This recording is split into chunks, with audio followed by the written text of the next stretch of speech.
Assalamualaikum warahmatullahi wabarakatuh. Salam sobat hobi bola. Mauro Zilstra sudah tidak sabar ingin segera bermain bersama tim nasional Indonesia. Begitupun juga dia sudah tidak sabar ingin segera mengenakan jersey timnas Indonesia, dan juga dia benar-benar menantikan untuk bisa bertemu dengan para fans timnas Indonesia dan merasakan bagaimana bisa bermain di Stadion Gelora Bung Karno yang atmosfernya benar-benar sangat luar biasa ya. Jadi kabarnya memang sudah dikonfirmasi langsung oleh Ketua Umum PSSI bahwa PSSI saat ini sedang melakukan proses naturalisasi 4 pemain diaspora, di mana diantaranya itu salah satunya adalah Mauro Zilstra ya, dan 3 pemain lainnya itu untuk timnas putri. Nah, Mauro Zilstra ini tentu diproyeksikan oleh PSSI itu untuk kebutuhan 2 tim, di mana Mauro Zilstra ini bisa jadi nantinya untuk pelapis dari Ole Romeni di tim nasional Indonesia senior. Begitupun juga nanti untuk mengisi lini serang dari timnas Indonesia U23. Mengingat saat ini usia dari Mauro Zilstra ini usianya menginjak 20 tahun ya. Yang memang kita tahu bahwa tim nasional Indonesia senior dan juga tim nasional Indonesia U23 akan menghadapi event yang sangat penting ya. Tentu tim nasional Indonesia senior akan mempersiapkan tim untuk menuju kualifikasi Piala Dunia 2026 zona Asia round keempat, di mana ini adalah peluang timnas Indonesia untuk bisa lolos ke Piala Dunia tahun depan. Begitupun juga dengan timnas U23 yang akan mempersiapkan tim menjelang Piala AFF U23 dan juga kualifikasi Piala Asia U23 gitu. Jadi benar-benar timnas senior dan juga timnas U23 sangat padat. Maka dari itu PSSI ingin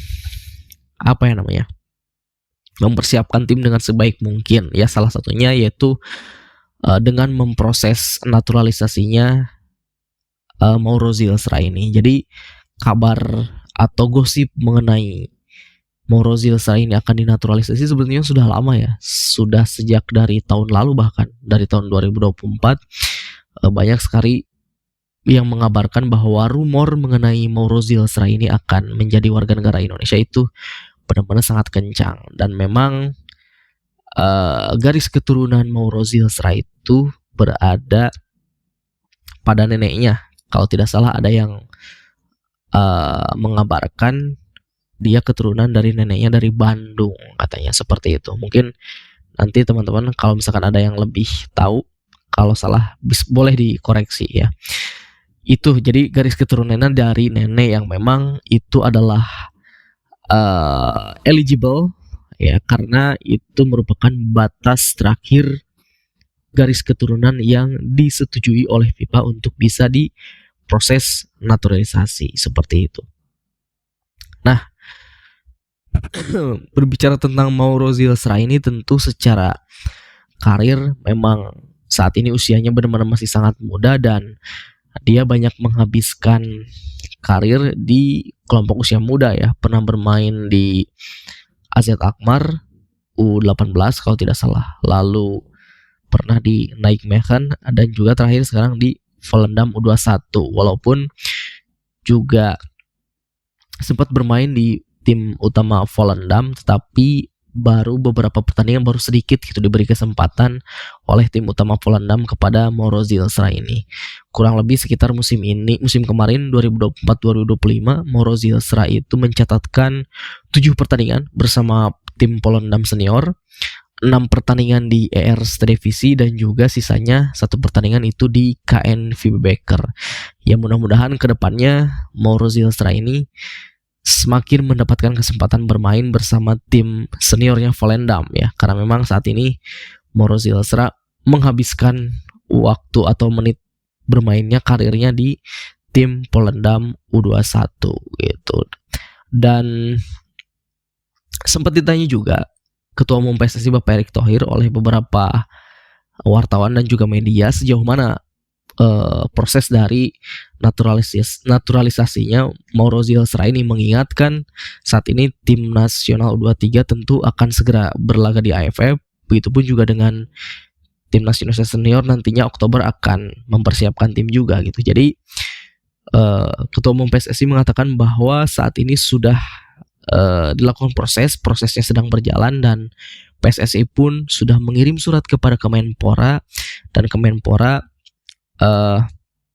merespon surat tersebut dengan baik. Jadi benar-benar saat ini sedang diproses, katanya begitu. Jadi ya kita tunggu saja proses dari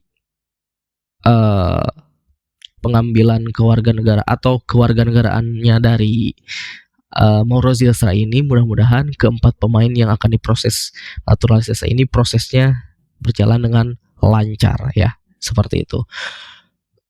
Lalu juga kabar selanjutnya itu ada penunjukan pelatih baru untuk tim nasional Indonesia U20. Jadi PSSI secara resmi telah menunjuk pelatih baru untuk tim nasional Indonesia U20, yaitu yang berasal dari Belanda ya, yang bernama Frank van Kempen.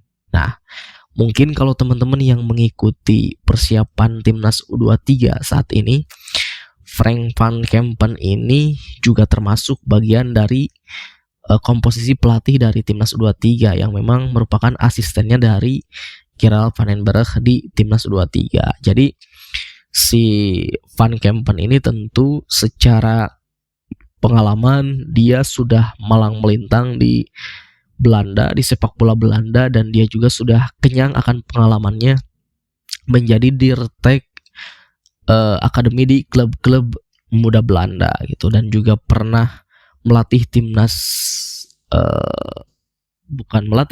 menjadi asisten pelatih timnas Belanda U20 pada rentan waktu 2014 hingga 2016 ya kalau tidak salah gitu. Jadi benar-benar tentu PSSI menunjuk Van Kempen ini ketika melihat dari atas, dari timnas senior itu pelatihnya dari Belanda, U23 juga dari Belanda, dan U20 pun sekarang dari Belanda. Dan PSSI juga mengatakan melalui ketua umum bahwa penunjukan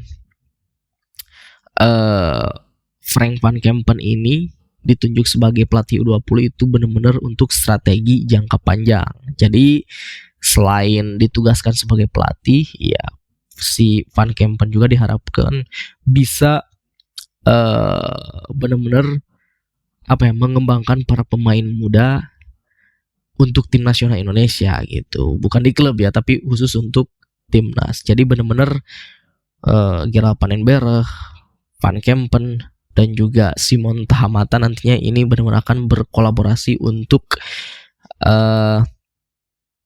bagaimana timnas ini nantinya benar-benar akan berkesinambungan mulai dari kelompok umur hingga menuju ke senior, seperti itu.